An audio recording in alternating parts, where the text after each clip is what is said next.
بالله من الشيطان الرجيم بسم الله الرحمن الرحيم قل هو الله أحد الله الصمد لم يلد ولم يولد ولم يكن له كفوا أحد. Wakupe wale wanabe mauri katingwe. Ele be biande ebo poe itebe mi apujwe. Deke be mauri ya etom lo shi no mo le shi no bo omju. Deke be mauri ya omju wa etam jere yo. Nene alin a hihi ake kenke mi areke be gbogodo ya. Mi ma ponde ke mi ate go be esokoro ma o alo le se ko ma o. Nde be kwentom du. Donc on go be mo be odo so li mo vire. Deke be pe anu ko. Enyo donc amia je bon mi c'est mo bien ko mi c'est Emmanuel Chavi ko c'est no cha Abraham ten ko te mi ko ba bien wani so la nyore sala mo le funa Deutéronome 34 gamia na mo de se wanya benari mo yimbe nkwanya yo leke mo isukura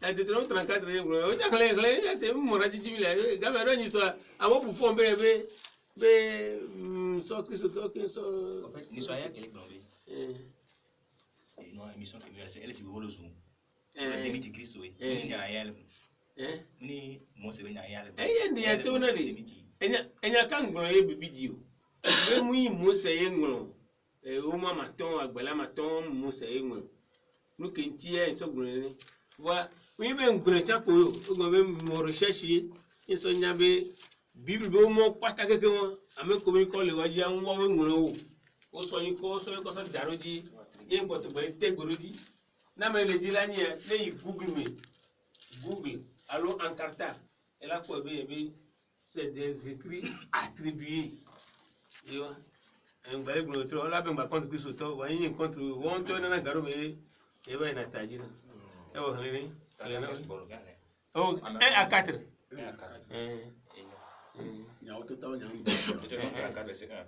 Moïse monta des plaines de Moab sur le mont Nebo, au sommet du Pisga, vis-à-vis de Jéricho. Et l'Éternel le fit voir tout le pays, Galate jusqu'à Dan, tout Nephtali, le pays d'Éphraïm et de Manassé, tout le pays de Juda jusqu'à la mer occidentale, le midi, les environs du Jourdain, la vallée de Jéricho, la ville des palmiers jusqu'à Tsoar. L'Éternel lui dit, c'est là le pays que j'ai juré de donner à Abraham, à Isaac et à Jacob en disant, je le donnerai à ta postérité. Je te l'ai fait voir de tes yeux, mais tu n'y entreras point. 4. Verset 5. Moïse, serviteur de l'Éternel, mourut là dans le pays de Moab, selon l'ordre de l'Éternel. 5. Donc, ça dit que Mouni, Homeye Mose Moualio, ou Moïne Crédio, Mose Homebelio, et Jova Itoridi, et bien coule fou. Il y a que pour aller que Jakura, obéient tout le monde. Il y a que Kouwa, Obémosodi, Maudi Rofou, il y a que Maudi Diva, nous qui sommes là, autre quoi après. Il y a des postes sur les pots de Rodaïlo, alors non, Guamé Solo Daya. Il y a des filles avec Mose, les que nous avons déjà, elle est relative faire quoi. Elle est bonne que Dieu. Ça veut dire que moi, Mose, c'est un nous.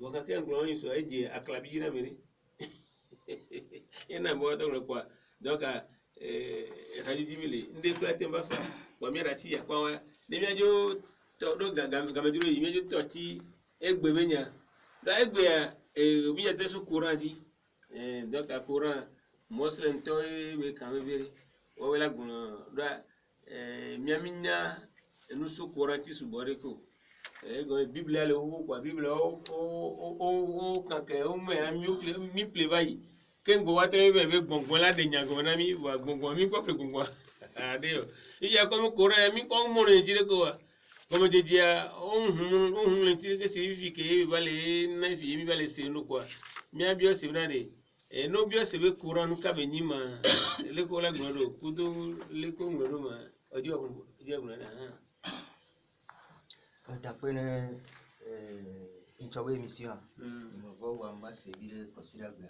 Wani so nyo. Bomido yi pepere. Oui, school yo bobo le nya saint élèves c'est du Gambilo. Ah bon? Parmi les groupes WhatsApp de type et on rencontre physique de l'émission. Dans l'organisation mota yo bi mo tengo. Nyakebe nyakebe problème mo se mo bi do wa nyakebe mi nyapapa yo.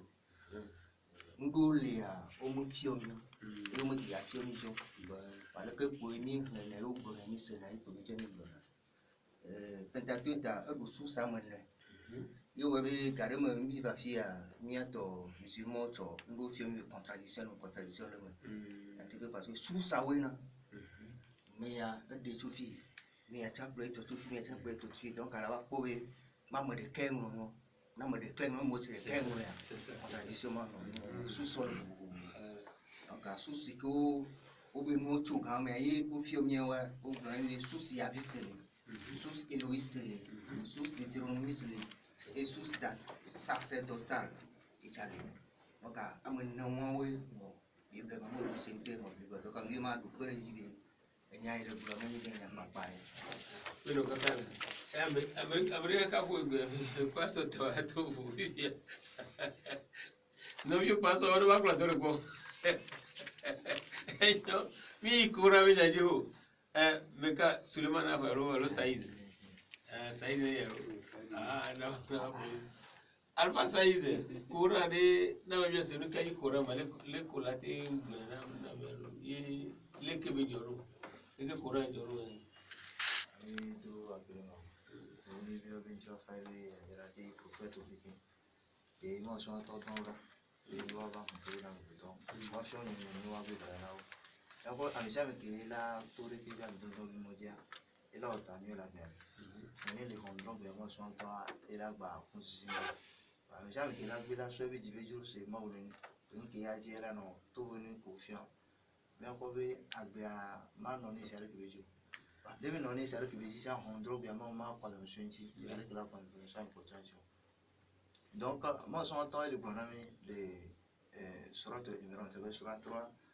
Verset 1, et bien alif lam on y sigle qui veut sortir la vie dit et bien Allah la ilaha illa huwa al-hayyul qayyum et bien et les nima qui n'y vena ma ou de pimbali to venir iyo al-qayyum et bien avec qui sunni toro qui miya être vécu et bien nazara alayka al-kitab et bien les nyao ya mi dia gbali adi dio il hak kudo nya tepe agbali wa ki mi dia nya tepe di do agbali ya ajibi ya rikun tomle ebe musoddiqo lima bayna yadayhi wa anzala tawrata wal injil abi ke yibe evale jibe ya so liaison ri so kura agbale ko di kengbo agbale abadi ya formula ko ni wa ele gbo be lima i français mais limi ati so c'est comme ebe à la part de divinité à part lui le vivant celui qui subsiste par lui-même ebe il a fait descendre sur toi le livre avec la vérité confirmant les livres descendus avant lui ce qui veut dire que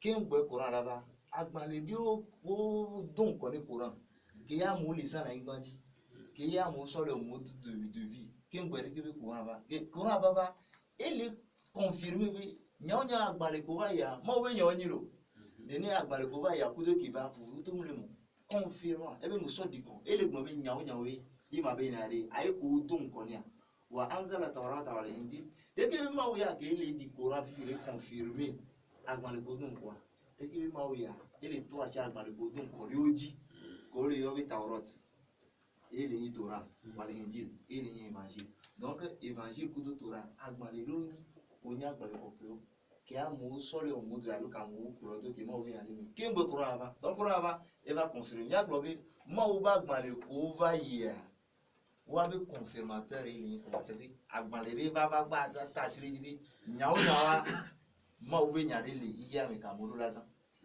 il n'est pas quoi Amodola ça c'est mot de vie il n'est pas pas que va demander à moi les mi polosi ko les mi doa a imaginer la vie ne imaginer la fa wa au cas où les mi atom mi la so civilisation retour na dès que va demander obin fio va mi a ko mi na do te la mi a ro les manières bien exemple ya mi a ko be gari mo mo so na studio va qui dans la mienne d'Ivoire, qui mi ignoré les diri. Car qui mi le moi le gloire, verset avec qui ni vena et be fifi. Wa swalonia e fifi wa tandola do gradri c'est que e do la do compmeri. Muda me ba fi pour no ba fi bio dans le vidéo do na me. Supposons que nous sommes les amis de ton avocat, ma réflexion sur vite quelqu'un revenu 2 millions. Donc 2 millions au coup de gâteau sur 2 millions sur jour. Supposons à moi que on dira fini, OK fifi. Côté yo so solé. Mi avait et tout alors ça dans la tuer. O so alors tout bana o so bi bana wa. Ga ke mo wale fifi anyanga ne be po. Be nous ko le ra si ale bi adaba ola o bara ko. Donc supposons elle est vonne ba gbe ya. Et tout ko le won la te ba dam. Alors kakla ko le wa te ba. Donc nyanga bon mo lo mo kikin. Kinu kia kudo ga 2 millions avec gonam. Avec ba gbe aba aterne. Kenu kia e wa le gna nyanga bi yebe yi to jare do yi po le lomo. Bi buade ki po do a ale ko le amero yim jate bon jare pipi. Les mi question islam bisi. Subo ame on bi ate ko be ta o yi prison po alo le ko le ya enu are ku re mi. Yo so wa ba lo a. E tu pe alo le wa so ate so le tu re. Alo alo mle wa so to akla me ori. Ni apo be ame abe fi o se ko wa le fi a. Alo so le lo no le to yi. Ye ne ni opportunité re pe wa para bi wa te avancer le wa be allure wa mi. Alors là, il y a pas de barrage ni le côté. Les gens qui viennent prospérer le côté. Voilà, nous sommes en civilisation ça d'arrêt. Et on l'a vu. Les millions mi a tué. Les millions pendant 6 mois, on a mis à l'assurance. L'autre a mis à quoi on a été mis en son. Et que ok dossier. Donc il y a comme civilisation qui m'a représé la mienne. Et donc il a dit les mots qu'on a dit, Michel de haut, les millions d'arrêt. Voilà les défis qui sont qui m'ont. Donc bref. Matin pour Alpha et Mam elle a complété parce que bien le et ça là va sortir qui sort pour une qui dit